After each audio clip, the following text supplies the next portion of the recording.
Hello, dear ones. This is Aurora Leonard from the Living Dying Project, and I wanted to let you know that RamDev's first in-person training workshop is on January 18th in San Francisco. Then we've got a 2-day workshop on February 1st and 2nd in beautiful San Anselmo, California. After that, we're back to a 1-day session in Santa Rosa, California on March 1st. And for those who can't join us in person, we're wrapping up with a 2-day online training on March 15th and 16th. So folks from anywhere in the world can participate. If you are a licensed professional, you can receive CE credits. And even if you're not a licensed professional, this training is for anyone who's interested in conscious living and dying. And I'm actually going to read a quote from Kaz. He's one of our past participants. This is what he said. In one sense, working with the dying is something that one is called to do, and if you aspire to be an end-of-life doula, the Living Dying Project will provide a spiritually grounded context along with useful techniques and tools to be one. But even for those who have no aspirations to work with people at the end of their lives, this workshop is a kind of spiritual training for life, because the fact of death is something that every single one of us is faced with sooner or later. Dale presents a somatically and psychologically grounded, philosophically nuanced, and practical course that condenses his many years of experience into one deeply compelling weekend that will change how you relate to life and death. End quote. So, no matter your role, whether you're a caregiver or you're on your own healing journey, this workshop provides a roadmap for living and dying consciously. Please head over to livingdying.org for more information on how to register, and feel free to even call or email us if you have any questions. Our number is 415-456-3915, and our email is info@livingdying.org. Now, on to this week's episode. In love to you all. There was an election. A lot of people have talked to me about their different reactions. In fact, pretty much everybody that talked to me was very unhappy about it. The people that were happy about it didn't talk to me, probably. But I will say that it seems pretty clear that no matter what your political persuasions are, that the next 4 years are going to be leading to a lot of very intense change. That in some ways, the very notions of democracy and power and collaboration and where we're going as a country might go through some pretty dramatic changes. So I thought it'd be useful to explore how best to prepare for that or to maybe reimagine our practice. And I'd like to use the metaphor of being a warrior. Not the warrior who's aggressive and is out there to kill people, but the warrior of compassion. Certainly, we can fall into feelings of despair and anger and sadness if you were very disappointed by the results of the election. And at the same time, the practices that we've been talking about for all these years in this group are really about a way of deepening our practice. So can we use the pain of our relationship with the election or any pain that might arise to recognize our connection with all other beings? Shantideva, the great Tibetan saint and writer about compassion, said that since all sentient beings suffer from strong conflicting emotions, and all sentient beings get what they don't want and can't hold on to what they do want, and all sentient beings have physical distress, why am I making such a big fuss about me? So if we can remember that everybody wants to be happy, everybody's suffering. If we look at the people that really were able to change, excuse me. If we really look at the people who were really able to change the world, like Gandhi and Martin Luther King, etc., they did this by, in a very non-aggressive way, confronting injustice, confronting very difficult emotions in other people, so that when we're distracted by strong emotions, can we recognize that even this is part of the path? Can we feel that emotions are something we can breathe into our hearts and feed ourselves, turning, as the Tibetans say, turning poison into nectar? That emotions are really, at one level, just awakened energy. And I could tell you stories about Maharaji where all these political things were going on. And Maharaji was incredibly, you could say, politically connected, but that doesn't quite give the flavor. But the president of India and many of the top cabinet members were his devotees, and they would come to him for advice about how to deal with Pakistan or whatever was going on in the moment. And he would talk to them and support them, but at the same time, he would turn to us and say, all that fuss and it's just politics. It's like God is the king. They forget that God is the king, right? So here are a couple of quotes. Gandhi: what you do is insignificant, but it is very important that you do it. And Edmund Burke: the worst mistake is to do nothing because you can do only a little. Okay, so here I am in my little sweet corner of Marin at the end of a cul-de-sac with redwood trees outside of my window and a nice roof over my head and loving people living with me, and everything's great. I'm kind of insulated from a lot of things that are going to probably happen to a lot of people. But at the same time, can I use the tools that I've developed over a lifetime of practice? Can I use this current situation as an inspiration for deepening my practice rather than turning away from it, rather than running away to another country? Or I've got a friend who keeps encouraging me, RamDev, you should move back to Santa Fe. It's so much calmer here. The climate change isn't going to affect Santa Fe so much. And I tell her, I say, I want to be in the middle of things. I want to be where things are really falling apart, where God can use me best. Okay, so there is a path to doing what I'm suggesting. And the first part of it is to be able to go to the places that are challenging, to not run away, to feel what it's like to feel threatened, to feel angry, to feel sad. I think Pema Chodron has a book called something like Go to the Places That Scare You or something like that. That the first step in spiritual practice is being present for what it feels like right now. And it's not being present for what it feels like right now when it feels good. It's whatever it feels like right now. Can we go there? Can we not run away from that? And then can we bring our heart to that? Can we love? Can we have compassion for? And we'll go into this much more deeply in a few minutes. Even these places that are so emotionally challenging. And then finally, Tantra. Can we realize that all of this is just awakened energy? One of the problems in the West is that we relate to religion and spirituality in a way that's very much conditioned by how we were taught as children, that certain emotions are good, certain emotions are bad. We should be good people. We should not be angry. We shouldn't do this. We shouldn't do that. And is it possible instead to really see that the divine isn't just Jesus and Mary and sweetness, but there's Kali and there's Durga and there's the wrathful aspect, that spirituality isn't just about creation and about love. It's also about transformation and death. Death in each moment. In each moment, we're breathing in, we're breathing out. There's a birth, death, rebirth with each cycle of breath.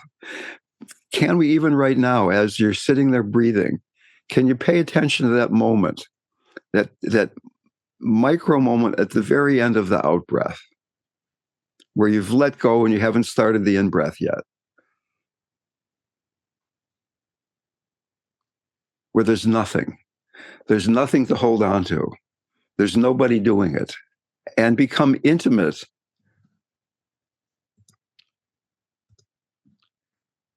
with that feeling So there are a series of teachings in Buddhism called the Lojong, or mind training slogans. And I'd like to just briefly go over a few of them because they very specifically point to what we need to cultivate right now. The first one is, all teachings agree on one point: lessening one's self-absorption. Okay, so your relationship with the results of the election, is that deepening your self-absorption? Oh, woe is me, or oh, fantastic, now I get what I want. Or can we use our relationship with it to lessen self-absorption and realize a lot of people are suffering, a lot of people are going to suffer. The world is changing. The world's changing in a way that we have very little, if any, control over at all. Okay, another Lojong slogan is, be grateful to everyone. Christ talks about turning the other cheek. Maharaji said, if somebody hits you, give them love. It's not the quote really, but he said something like that. All the great teachers said things like that. We have that chance now. Can we be grateful to this moment? It's shaking things up. I work with dying people again and again, usually people with cancer, sometimes ALS, sometimes other things, mostly cancer patients. And until one gets sick enough at it and says, I need help, not much is going on in terms of healing. So that, can we be grateful for this situation? Can we be grateful because it shifted our perception of what society is, what is good in a certain way for a lot of people. At the end of Ram Dass's life, he had pictures on his altar of Christ and Maharaji and Hanuman and Buddha and Donald Trump, right? And earlier on, he had John Ashcroft and different people that who were challenging for him to keep his heart open to. So the altar isn't just about who's easiest to love. That's devotion. But it's also about compassion. Devotion comes first because it's so easy to love Christ, because Christ is love. It's so easy to love Hanuman because Hanuman is love expressed as service. It's harder to love certain people because their behavior is not very lovable. Our job is to love everybody. Doesn't mean you like everybody. Doesn't mean you approve of everybody. It doesn't mean you don't resist and protest and be an activist. But to the extent you can do it from love rather than being reactive, it will be much more effective. Another one of the slogans is drive all blames into oneself. It's a kind of a real clunky way of saying that as long as we're blaming the environment for how we're feeling, I'm feeling really lousy because of the election, or I'm feeling lousy because there's too much traffic, or the weather isn't great. Healing is not happening. Drive all blames into oneself means you reclaim the blame and you take responsibility for how you're feeling. The election is not making you feel any particular way. Your set of conditioning, your set of what you're holding on to is in relationship to the election, creating certain emotions in you. I didn't get upset by the election. I was disappointed by it, but I've got better things to be upset about than that. And I realize that there's every possibility that tens of millions of people will suffer if climate change is really exacerbated because Trump is pulling back from the climate accords that Biden, or the things that Biden has done, which Trump is saying he's going to do. Clearly, a lot of people can really suffer. Will probably suffer. Okay. Drive all blames into oneself. As soon as you find yourself blaming something out there, even your own body, healing is not happening. As soon as you feel that blame thing happening, can you turn around and say, what am I feeling now? What does it feel like in my body? Can I open my heart even to this? Is even this awakened energy? Another one of the slogans in Lojong is Tonglen. I'm not going to go into Tonglen today. We've talked about this before. It's explained very clearly on the Living Dying Project website. I don't know if it's called Tonglen or if it's called Taking and Sending, but it's a compassion practice of being willing to take in the suffering out there and eating the suffering, if you will, devouring the suffering with compassion and sending out blessings and the antidote to the suffering. So instead of saying, oh, woe is me, you say, there's suffering out there. Maybe there's even suffering in here. You can do Tonglen for yourself. You can do it for one person. You can do it for all the Democrats. You can do it for Nancy Pelosi. You can do it for Donald Trump. And to begin to have a relationship, an intimate relationship with suffering is very stabilizing. As long as we're trying to get away from suffering, running away from it, then we're going to be in a very fragile situation. So for the heart to remain open in an ongoing way, in the light of what's happening in the world, not just now, but always, for the heart to remain open in an ongoing way, we have to give up attachment to how things turn out. We do the best we can, and then it's up to God, the universe, to how things are going to unfold. It's the whole point of the Bhagavad Gita. You do what you do. You do the best you can. You put your whole being into it with great passion. And then you move on to the next thing. And if the ball goes into the basket, it doesn't. If it doesn't, it doesn't. And great athletes, one of their greatest skills is when they make a mistake, they immediately go on to the next play. They're not saying, oh, what did I do? Woe is me. Can we keep coming back to this quality of surrender into the present? So one of the ways of cultivating the sense of being a spiritual warrior is cultivating self-compassion, caring for ourselves. Yesterday, I was at San Francisco General Hospital talking to a bunch of nurses who worked in the ICU. And they obviously work in a very intense environment. And there's a great propensity to burnout. And we were talking about how can they take care of themselves in an environment that's even more challenging than us sitting at home reading the news about the election. Can they have compassion for themselves? And we talked about burnout fatigue, compassion fatigue, that there isn't really such a thing as compassion fatigue. That if you really feel compassion, if you really open your heart to experiencing its boundless nature, then you can be with all the suffering in the universe. You can look at who Trump is nominating for his cabinet members, and you can feel compassion rather than saying, oh my God, this is horrible. What am I going to do? Right? So it's learning to go beyond our first reaction of fight or flight, motivated to care for ourselves. The second thing is mindfulness. To really understand mindfulness, mindfulness is equanimous awareness of the experience. Self-compassion is equanimous awareness of the experiencer. Can you be aware of what you're feeling and be completely chill with it? No matter pleasant, unpleasant, neutral, intense, subtle, being there with it, self-compassion. And the depth of one's mindfulness completely determines the depth of one's compassion.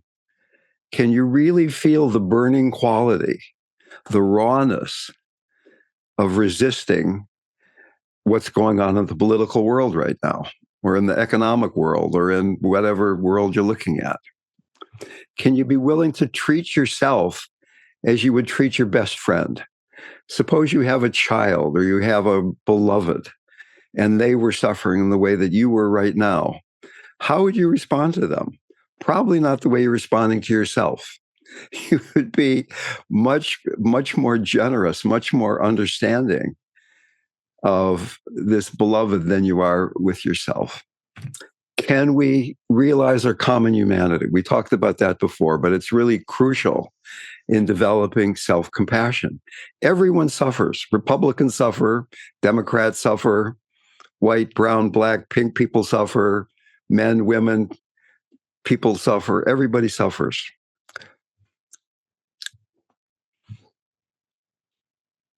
So that when we're approaching our emotions as enemies on a battlefield, in a sense, we've already lost. In Aikido, any sense of anger toward your opponent, you've already lost. You're pushing away or you're grasping at, you're out of balance in that moment, you've lost. Is it possible to bring this equanimity to even the most difficult emotion? So here's where we begin to focus in a more useful way, and that is taking vows. So in Buddhism, there are levels of vows. There are Hinayana, Mahayana, Vajrayana vows. In Hinayana, Theravada, we're taking a vow to not run away from what it is that bothers us.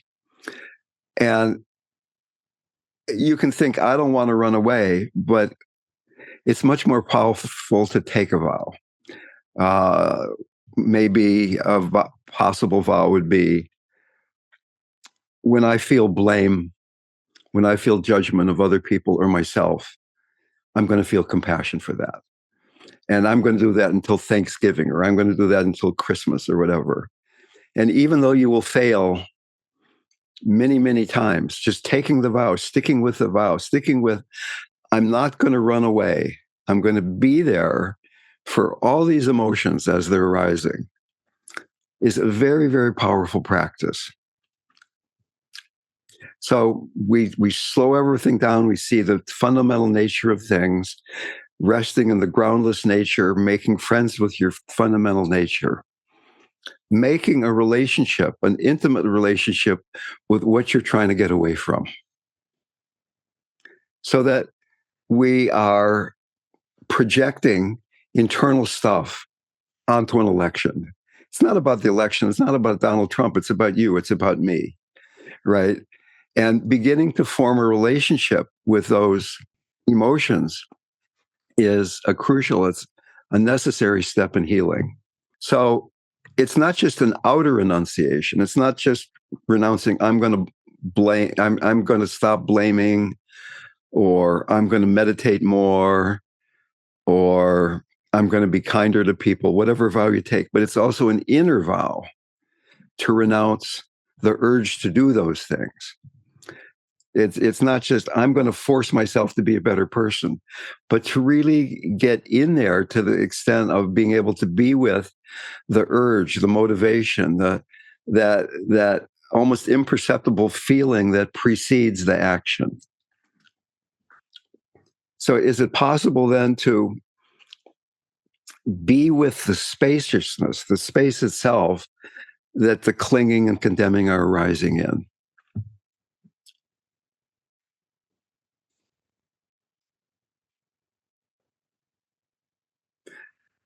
The practice then is learning to meet your edge. Some of my workshops are called Healing at the Edge. And we all have edges where our addiction arises, edges where our fear arises, whether it's due to illness or relationship or financial issues, and beginning to explore being with that edge. If you really want to awaken, this is a very precious opportunity. You can say, oh, I'm just going to put my head in the sand because the next 4 years are going to be really horrible. And they might be. But what an opportunity to find places in you that haven't been really revealed clearly enough that they've been dealt with. After we can do what I just described well enough, we then go on to the bodhisattva vow, the vow that has to do with the heart, which is essentially making a commitment to leap into the pain of the world. It's not just, I'm going to be paying attention to where I get stuck, but I'm going to do this for all beings. And I will repeat the bodhisattva vow, one translation of it at least. Sentient beings are numberless. I vow to save them. I vow to save all sentient beings. Desires are inexhaustible. I vow to put an end to them. The teachings are boundless. I vow to master them. The Buddha's way, the Christ's way is unsurpassable. I vow to attain it. So taking that vow, you're probably not going to end suffering for all sentient beings this lifetime. You might not end all of your desires, etc. But taking the vow keeps pointing us in a certain direction. It's entertaining the idea that our situation is fundamentally whole and good already, that it's not terrifying, that in each of us there is a fundamental goodness. It's clearly hard to find in some people some of the time, but it's there. And the bodhisattva vow is based on this firm ground, this assumption that there is basic goodness. Doesn't mean people aren't going to die. It doesn't mean that you might not get a bad diagnosis from the doctor tomorrow or the next day, or your kid might get hurt, or God forbid. So closing one's heart or mind for just 1 second breaks the bodhisattva vow. When your heart is open, in that moment, in that one moment, you are fulfilling the bodhisattva vow. In that moment, you're freeing all beings. You're beyond all desires. So it's not something necessarily that's going to be there completely fulfilled moment to moment to moment. It will come and it will go. It's based on the basic fact of egolessness and the fact that there is no need for self-protection. To the extent that you think you have a self that needs to be protected from all that out there, that is completely founded in delusion. So learning to hold the pain of the world in your heart, and at the same time remembering the great spaciousness of presence, moment to moment to moment, bringing the bodhisattva vow to life, this moment and the next moment. Somebody said the bodhisattva vow is like being on a sinking ship, and you know it's sinking and you're vowing to be the last one to get off. And the ship is the whole earth, right? And you're saying, I'm here, I've got these teachings, I've got this body, I've got this mind. I'm here to serve. I'm here to have compassion for all beings.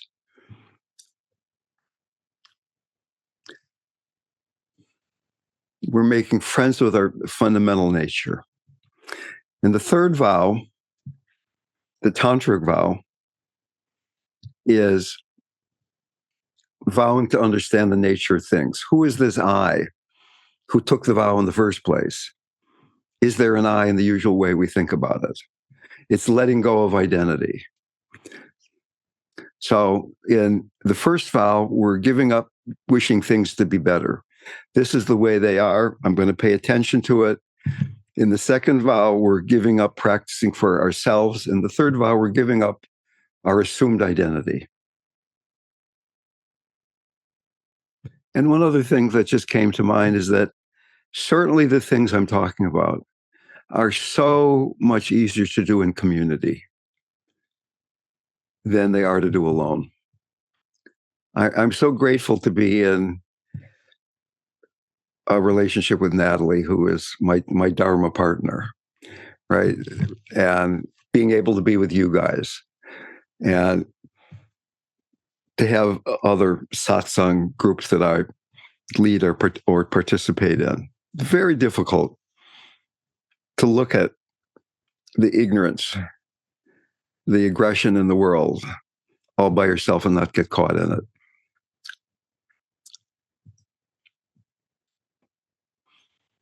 And to be grateful for the teachings, to be grateful for the lineage, your teacher, my teacher's teachers, back, being supported by all of that.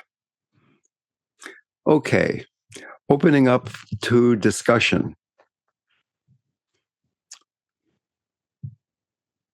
Being a warrior of compassion, fighting the good fight.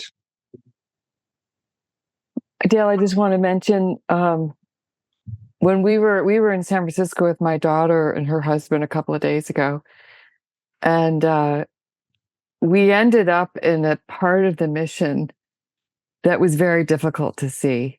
It was like a parking lot full of drug dealers and drug addicts, and just really sad situations.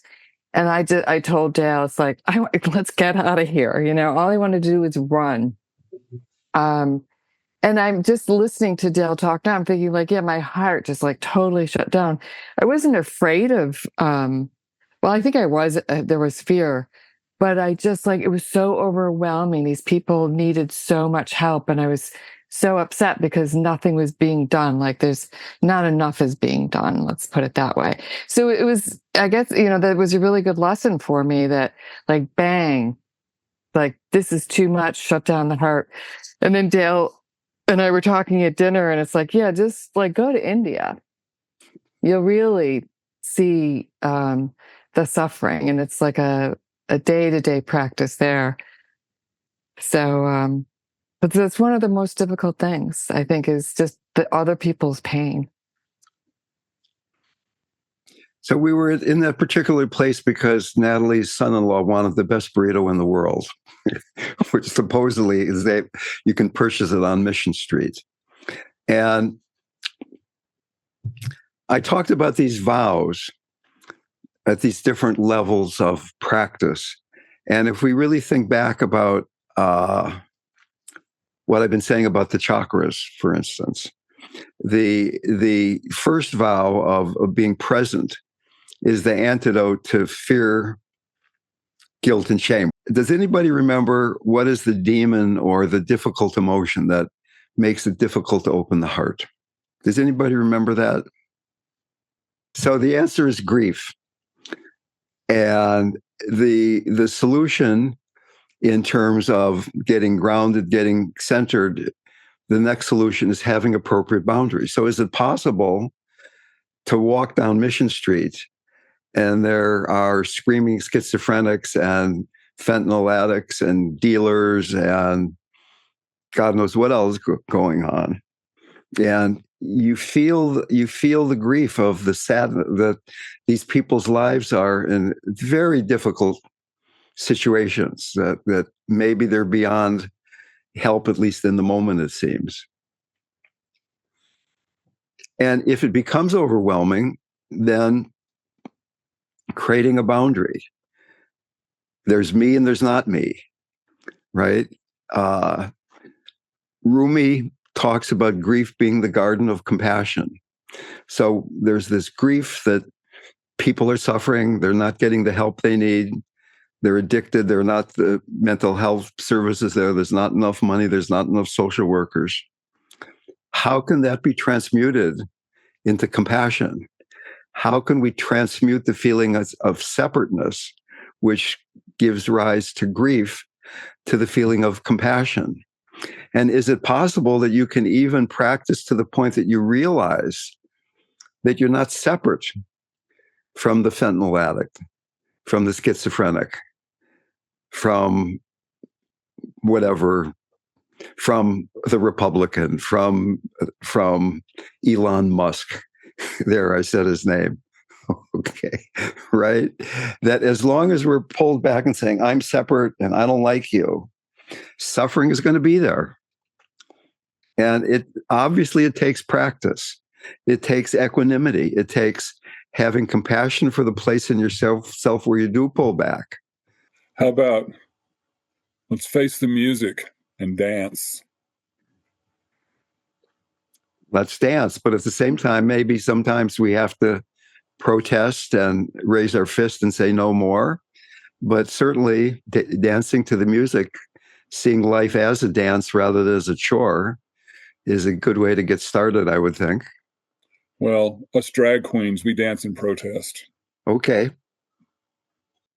Hi, Dale. Hi, everyone. It's really good to be with you all. And as always, you've, in half an hour's time, given so much food for thought that I'll have a lot more to think about and talk about probably in a week's time. But just from my experience, something interesting happened post-election, which was I have a lot of people in my life in various communities who are outside of any kind of spiritual practice and who are very politically active and so forth. And I was kind of expecting a lot of angry emails or, people in despair or whatever. And interestingly, I received so many communications about taking care of each other, about helping each other, about doing the best we can, about being kind to ourselves, to the planet, to each other, to just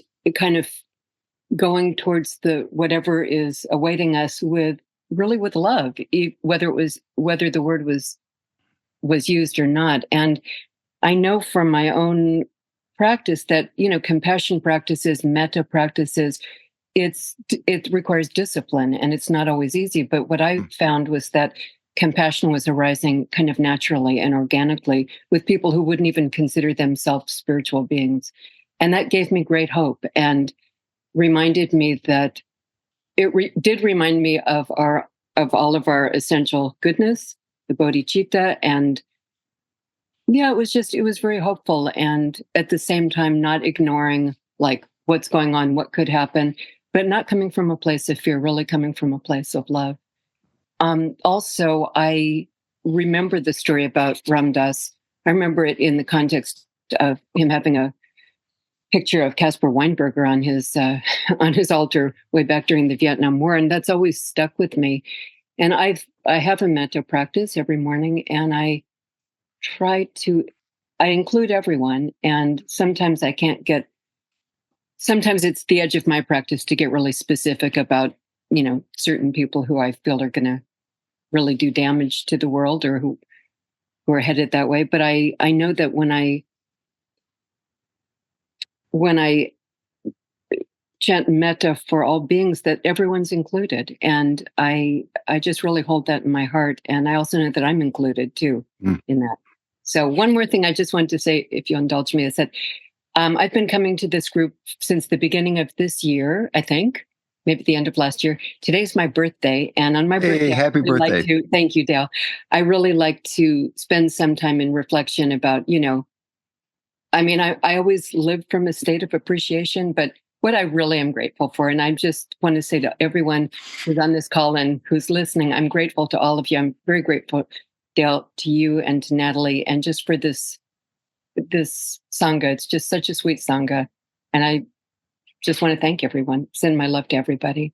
Thank you. Well, happy birthday, many blessings. And thank you for the wonderful share. Let me just jump on to one point that Claire made and emphasize it, that she was talking about basic goodness and bodhicitta. And bodhicitta is the awakened heart, the heart of love, the heart of compassion. And there's really two levels. There's relative bodhicitta and there's absolute bodhicitta. Or you could say there's relative compassion and absolute compassion. Relative compassion, we have to practice. We have to work to feel compassion for people that we don't feel compassion for. We have to work to feel compassion for places in ourselves that we've been rejecting and abandoning. But absolute compassion, absolute bodhicitta is our true nature. It's always there. And in a very real sense, practice is based on this fundamental truth that there is absolute bodhicitta. that there is this, whether you call it Christ consciousness or Buddha nature, that there is something that can be trusted, that the surrender into the unknown is fundamentally safe. And that we're right now looking into a big unknown of what's going to happen. Can we trust absolute bodhicitta? Can we trust that which we invoke in the beginning of practice, that which does not change? Can we keep tuning into our basic goodness? And to the extent we can do that, all this other stuff is like waves on an infinitely deep ocean. Are you fixated on the waves, or can you dive into the depths of the ocean? The Persian poet Sadai said, deep in the sea are riches beyond compare, but if it is safety you seek, stay upon the shore.